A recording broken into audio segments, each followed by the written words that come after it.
లలితమైన సందేశమునకు స్వాగతం సుస్వాగతం. ఈరోజు మనము హరిక్షేత్రే కామరూప శక్తిపీఠం గురించి తెలుసుకుందాం. ఈశాన్య రాష్ట్రమైన అస్సాంలోని గౌహతి నగరానికి దగ్గరగా బ్రహ్మపుత్ర నది ఒడ్డున నీలాచల కొండ మీద ఈ శక్తిపీఠం ఉంది. ఇక్కడ సతీదేవి యోని పడింది అనే అంటారు.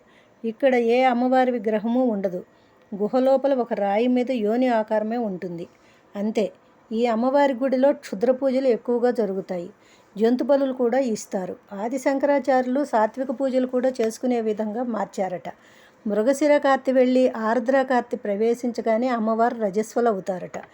3 రోజులు గుడి మూసి 4వ రోజు ప్రక్షాళన చేసి 5వ రోజు నుంచి దర్శనం ఇస్తుంది అమ్మవారు. ఈ రోజుల్ని అంబువాచి దినాలంటారు. ఈ అమ్మవారు పరశురాముడికి తల్లిని తల నరికిన మాతృహత్య పాపం నుంచి విముక్తుడిని చేసింది. శివుని 3వ కంటి మంటకి కాలి బూడిదైన మన్మధుణ్ణి తిరిగి బ్రతికించింది. భక్తుల కోరికలు తీర్చడంలో కామధేనువు కల్పతరువు లాంటిది అని అంటారు ఈ అమ్మవారిని. అంబువాచి దినాల్లో గుడి మీద వస్త్రం కప్పుతారు. అది ఎర్రగా మారుతుంది.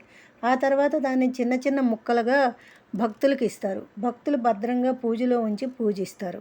హరికి సంబంధించిన తీర్థాలు ఉండడం వల్ల ఈ ప్రదేశాన్ని హరిక్షేత్రం అని పిలుస్తారు.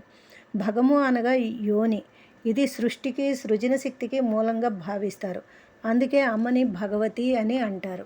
ఇక్కడ వామాచార పూజలు ఎక్కువగా చేస్తారు. వారి వారి గురు పరంపరను అనుసరించి తార, చండీ, సరస్వతి, దుర్గా, కాళీ మొదలైన రూపాలతో ఆరాధిస్తారు.